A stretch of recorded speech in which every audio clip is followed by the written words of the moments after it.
Attorney, with regard to the fees, Mr. City Attorney, how long has it been since the fee structure has been revised? You said this particular ordinance has not been looked at for 30 years. How old were these fees? The previous fees, the 300? More than 10, 15 years? More than 10. More than 10? More than 15, I'm sure. And are the fees commensurate with, over the normal amount that other localities of our size and type, or less than? I haven't specifically addressed that. Certainly my sense is that they are consistent with other localities, and the reality is, Mr. Wood, that as you know, the city staff expends $1,000 at least in administrative time in reviewing these. So the costs are going to be incurred. It's simply a matter of whether or not the submitter of the plat is paying the fee, or whether or not it's subsidized to some degree out of the general fund of the city.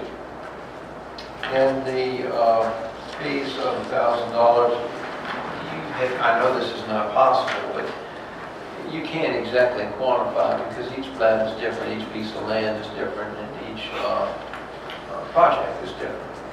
But you might have one project that is several $1 million, and it could be $1,000, and you might have another project that might be only $50,000, and it's still a $1,000 fee.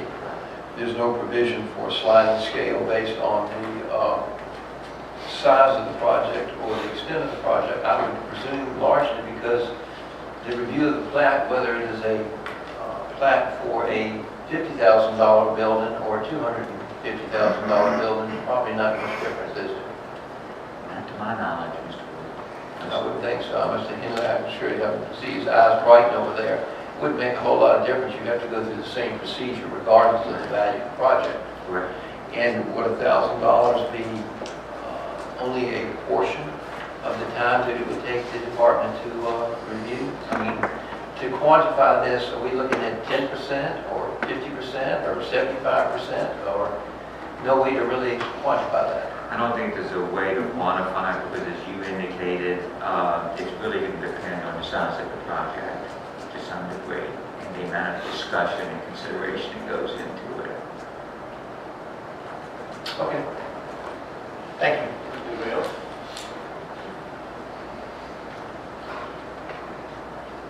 My only comment is, and I know Dr. Davis gave us a briefing on some of the raising the rates to equate to or equal to the surrounding communities, but there is a cost. If it is a cost of that much to the city to actually do the administrative work, then everyone out in the audience tonight is paying for that. And I have a hard time. Why should I have to pay for that when I'm not dividing a subdivision of land? So it will be tied more to the individuals or companies that will be developing that. So that's my only comment. And I know Dr. Davis gave us a briefing on rates last month. That, roll call, Madam Clerk. Mr. Pannier? Yes. Mr. Green? Yes. Mrs. Love? Yes. Mr. Petrowski? Yes. Mr. Wood? I'm going to vote yes, because I don't think that the fees are substantially high enough in order to deter any possible development. Mrs. Yates? Yes. Mayor Kachuba? Yes. Moving on to item 10B, ordinance number 16-8. Madam Clerk, can you please read that? An ordinance number 16-18 to amend and reordain sections 286-200, 286-518.04, 286-518.05, and 286-530.24, and 286-612 of Chapter 286 of the Colonial Heights City Code relating to the parking and storage of recreational vehicles, campers, commercial vehicles, utility trailers, boats, and tractor trailers in certain zoning districts. Do I have a motion to approve? Second. Second. Mr. City Manager, before I ask for your assistance on this, let me just make a comment on this. this ordinance also, last work session, last Tuesday, we spent a lot of time, and we have already made a number of changes to this ordinance. Despite what is on social media, for some reason, it appears that that was not being relayed.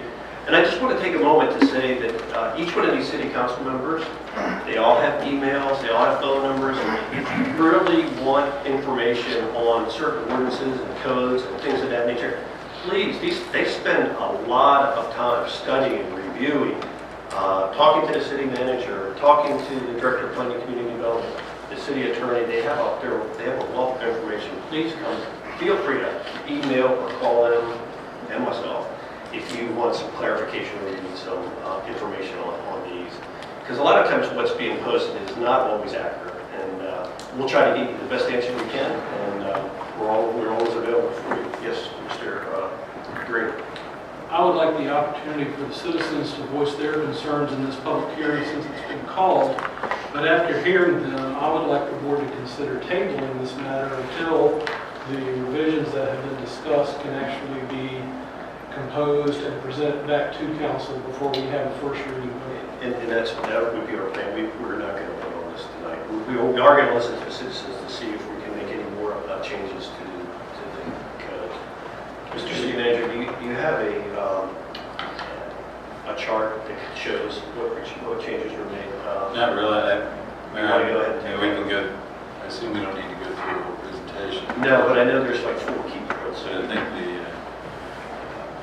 I would just, let me go ahead and read that. Yeah, sure. I just want to make the procedural point too, that we're, given the fact that this has gone through the process, been presented to the Planning Commission, and the Planning Commission recommended its approval to council. That's why we're compelled to move forward with this public hearing tonight. So council's not required to vote on it, but we were required to go ahead with the public hearing on the ordinance that was adopted by the Planning Commission. As the mayor said, we went through a fairly lengthy discussion last week of this item that came out of, as we talked about then, a number of complaints that we were receiving from residents specifically about some of these vehicles, most particularly commercial vehicles. And also, we've considered this discussion that we've had be part of the city council's kind of ongoing commitment they've been invested in for the last 2 or 3 years to try to be responsive to citizen requests to improve aesthetics and the appearance of properties in the city, and for the city to do what it can in the way of code enforcement to try to achieve those goals. So basically, there was a lengthy discussion. There's obviously a lot of details included in the proposed ordinance. It's presented by the staff, but certainly from the staff's perspective, there are truly just 4 main policy questions for the council to answer. And I think the council provides an answer to these 4 main policy primary issues.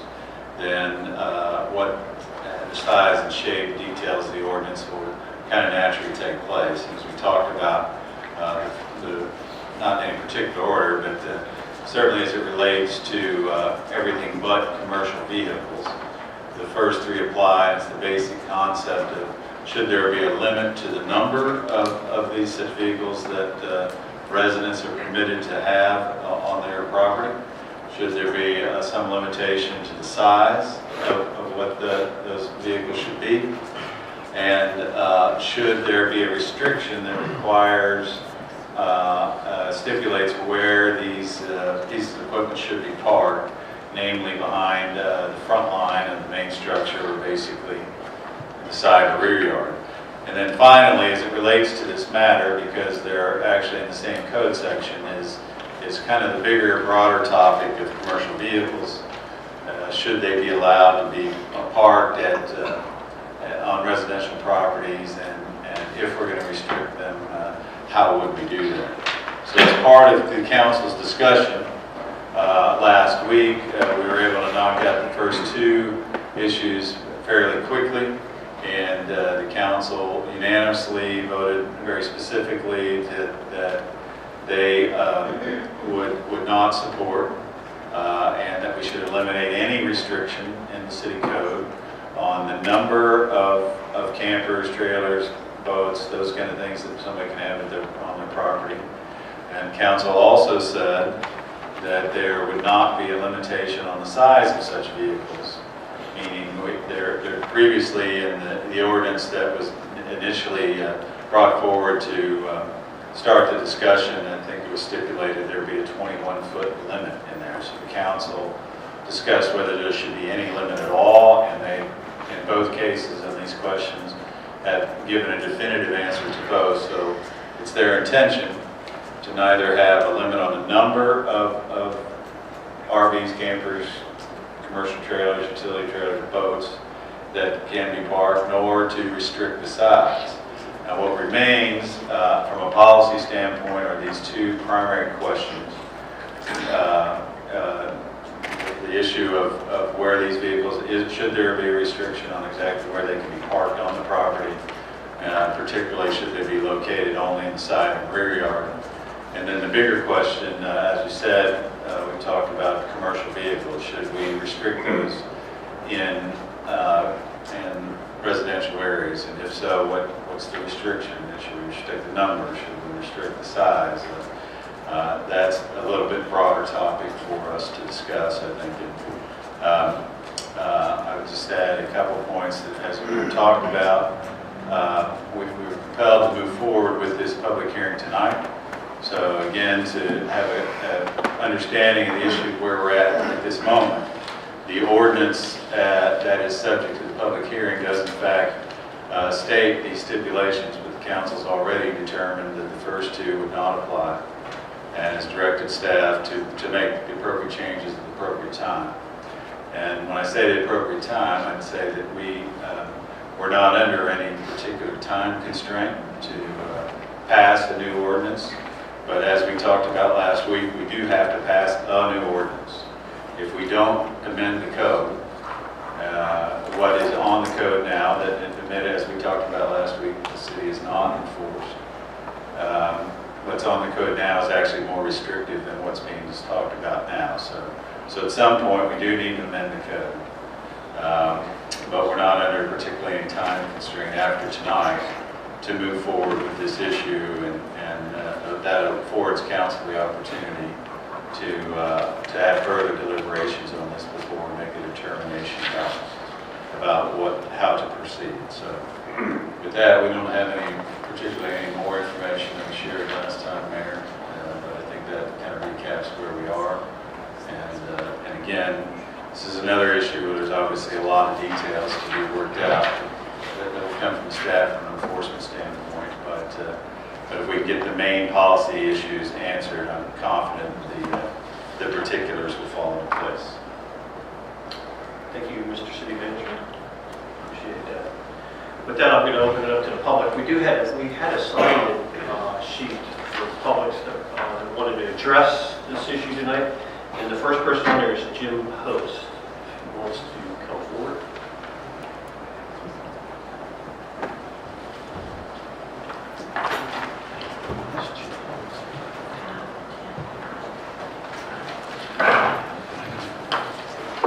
My name is Jim Post. I reside at 1248 Briarcliff Drive in Colonial Heights. First of all, I'd like to thank the council for your service to our community.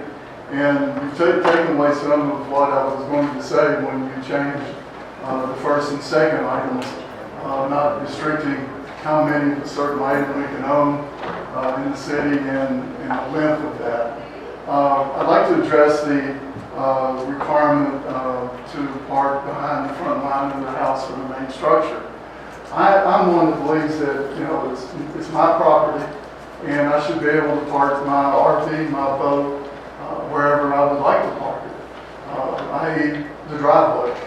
I know there's a lot of concern from some people about parking in the driveway, but I feel that if it doesn't restrict a right-of-way or view of an intersection or something like that, that a resident should be able to park his or her vehicle wherever they want to.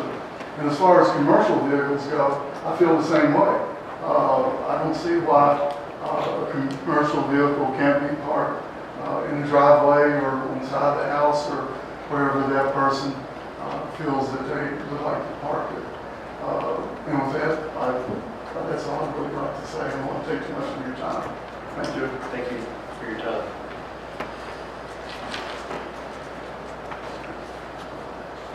Next is Frank McDaniel.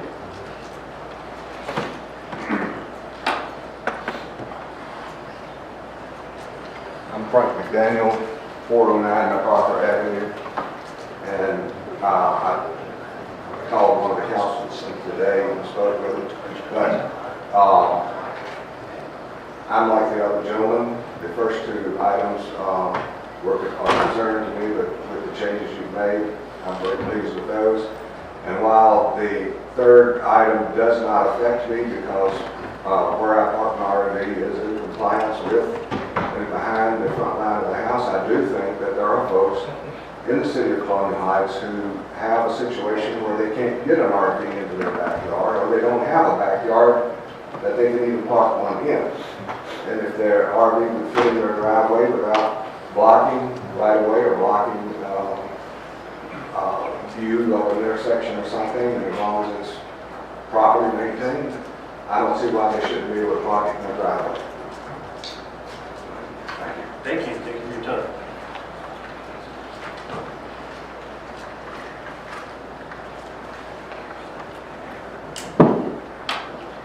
Next is Harry Takita. Is that how you say your last name?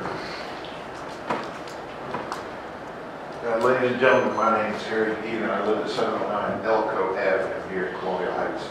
For about the last 25 years, my family and I have been avid RVers, and I've had up to 9 trailers parked in my driveway. I do apologize, I have a hearing problem, but let me understand, and the first two issues were the number of RVs and the size of the RVs is no longer a consideration, correct? Okay, well, I would still like to speak on behalf of those folks who do have RVs that are parked in front of their house. The biggest one for me is no longer going to apply because my RV is 32 feet long. It's parked behind the front line of my house, so it's not an issue, and I appreciate that.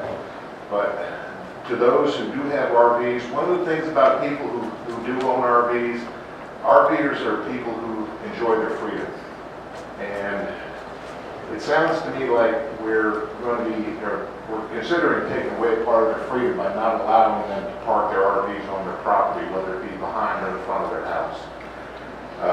The rules here in the city have been like they are for the last 25 years that I've owned an RV in the city of Colonial Heights, and it's not been an issue until now.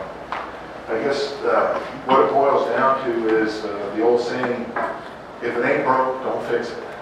So, thanks again. Thank you.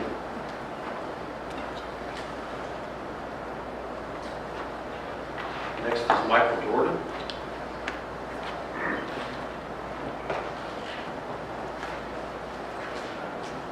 Ladies and gentlemen, I'm Michael Jordan. I live at 301 Norwood Drive, and I wanted to, before I forget about it, within the last 2 years, both my wife and I have been ill and transported by the Colonial Heights EMT, and I wanted to compliment Chief Moore, if he's still here, on the professional and courteous service that both my wife and I received. Thank you for those comments.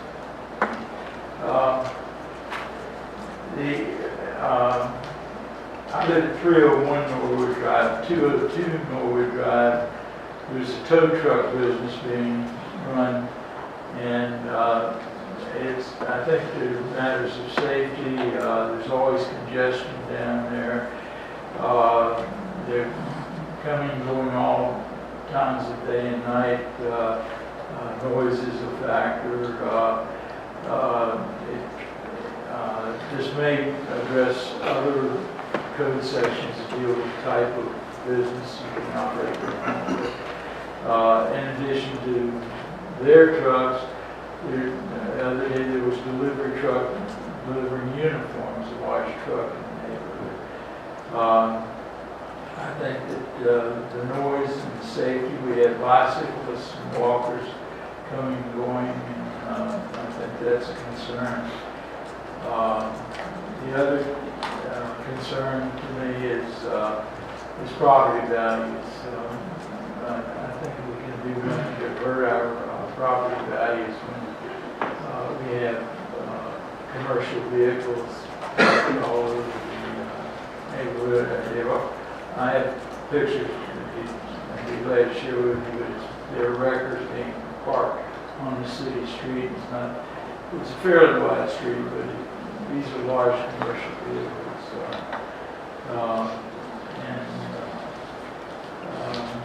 The last thing, this again may deal with another ordinance, but I think it's unfair for these folks to be able to run the business and not go to the expense of having an office or a yard where they can park their, and should park their vehicles. So I guess sum it up, it's safety, noise, property values, and fairness to other businessmen in the city that are going to the expense to run their business properly. Thank you. Thank you, Mr. for allowing me to address you. Thank you.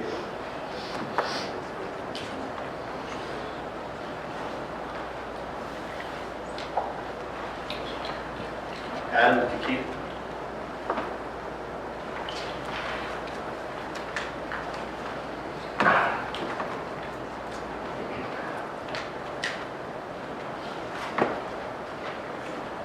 Good evening, everybody. How y'all doing tonight? Good, how are you? How's everybody back here doing? That's what I'm talking about. All right, so here's the thing. 1 and 2, they've been taken care of. Correct. We're cool with that. I got big stuff. Always got stuff going in and out of my house. We gotta do what we gotta do. It's our property. We should be able to have what we want. Behind the line of the front structure there, like the other guy was saying, in the driveway, as long as we're not making ruts in the road, in the yard, and making the yard look like junk, that's cool. I'm good with that. I think we should be able to park in our driveways if we want to, even if it is in front of the front structure. Now, as far as commercial vehicles go, I think a lot of this has to do with the towing vehicles. I think that's what really started all this, and kind of what we should really focus on in a way. Because I'm not hearing much about tractor trailers and 53-foot trailers sitting outside somebody's house. I'm not hearing that. I'm hearing about tow trucks. First of all, I've driven a tow truck. I know what it takes to do that. It's loud, it's dirty, it's nasty, and it's tiring. Okay? There are a few people in this world that can do that. All right? Every day. Imagine waking up at 3 o'clock in the morning, going out, towing a car, getting dirty, taking a shower, getting back in bed, waking up an hour later, doing the same thing. Imagine if your son or daughter is in a car, had an accident, overturned in a ditch. Fire department can't get in that car. Tow truck has to come get the car. Okay? So what we need to think of is what we've got going on here. Yeah, maybe tow trucks can't, they're wide, but if we have a road that's wide enough for them, which pretty much every road in Colonial Heights is, to be able to pass around it, slowly of course.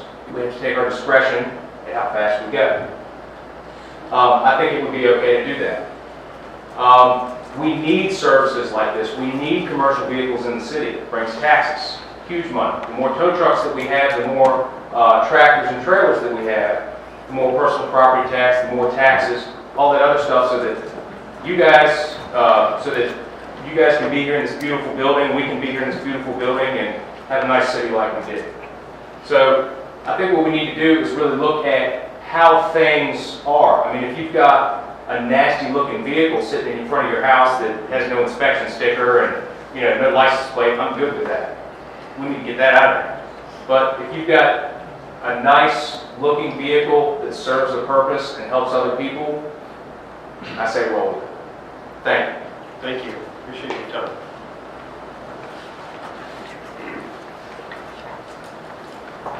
Next is David Bass.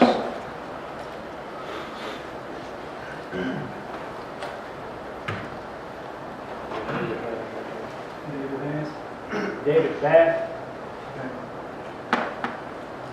No response. No response. All right. Next, we're going to call up a former city council member, Milton Friel.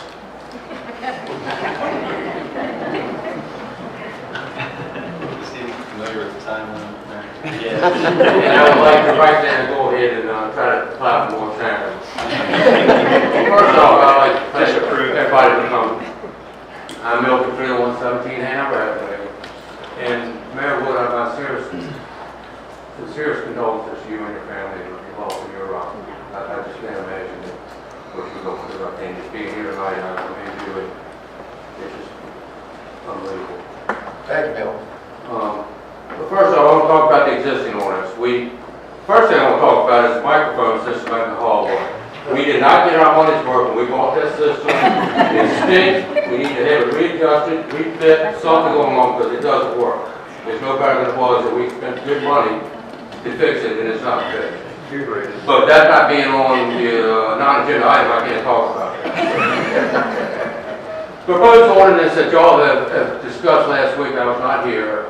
Everybody that still thinks I'm on council and called me about this seems to not have really issues with that. I think the number of vehicles, the limits, commercial vehicles, and I understand some of the points on commercial vehicles, but I think, and maybe the attorney or director of public works could tell us that might be limited on the weight limits of the roads for us to get our VDOT reimbursement money back. If I'm not mistaken, some of these roads, I know Mount John's is supposed to 10,000 pound vehicle weight limits. I don't know if it has anything, one has to do anything with the other, but when the original ordinance was made, it might have been based on just getting our VDOT reimbursement money for that road maintenance. Maybe that's why they were banned from being under there. Somebody might want to do some homework on that and research that. I've got more vehicles and trailers and cars than about anybody up here on the council right now. So I can certainly relate to the ordinance that need to be changed. And I can be in compliance with everything I've got with proposed ordinance. That's not an issue. The issue I have really with it is the people that cannot be in compliance with it. And not by choice, just by their lot dimensions, their layout, their situations. I've got a joint use driveway that you cannot put a vehicle in the backyard. I was told, well, under understanding that if you wanted to try to remedy that situation, you have to apply for a variance or a special use permit, which requires a cost of $1,500. These people can't afford $1,500 for somebody to tell them that they can't park in their driveway. There are special cases that are going to have to be addressed on a case-by-case basis, and I would like to see us, the council members, utilize the advisory board for council versus making them pay $1,500 right off of Jump Street to try to protest this. And we all know the reason by this. I don't know if the individual does, because there is newspaper advertisements for the public hearings and everything that's involved in the cost-related item. This wouldn't cost anything. You get a bunch of people that are being charged with non-compliance, turn it over to the advisory board of council, let them look at it. It goes back to the planning commission. You have another set of eyes to look at it before it comes back to y'all to see if y'all want to grant a variance or a special use permit. It doesn't cost anything for y'all to make. I mean, there's no additional funds that need to be advertised. If the person is still not happy with the outcome of that, then they have to pay $1,500 to get denied again. But the first time, I think most of these people that are having issues that are in small lots, in rental property, this and that, they can hardly afford the camper, let alone the $1,500 that's going on to keep it in the yard. So I would like to see that avenue, workshop, work session, whatever you like to call it, to have that looked into. Because I think that is an avenue, just on this situation. I'm not talking about other type real estate type variances or special use permit. But for this type of code enforcement, we all know that no one person or no one set of rules is going to apply to everybody. And we all know what drives this whole situation here is neighbors versus neighbors. One neighbor gets mad at the other neighbor, they call it council. I'll tell anybody that's running for council right now, and I've signed some petitions, that's what your main thing is. Neighbors against neighbors, and get council involved because of problems like this. Not necessarily a problem. I look forward to it. This is actually a better situation than what we got now. And I'm hoping that y'all can, like I said, there's no hurry to get this done. Take a look at a work session, the advisory board, or another special committee, or planning advisory board, or something like that. Come up with something.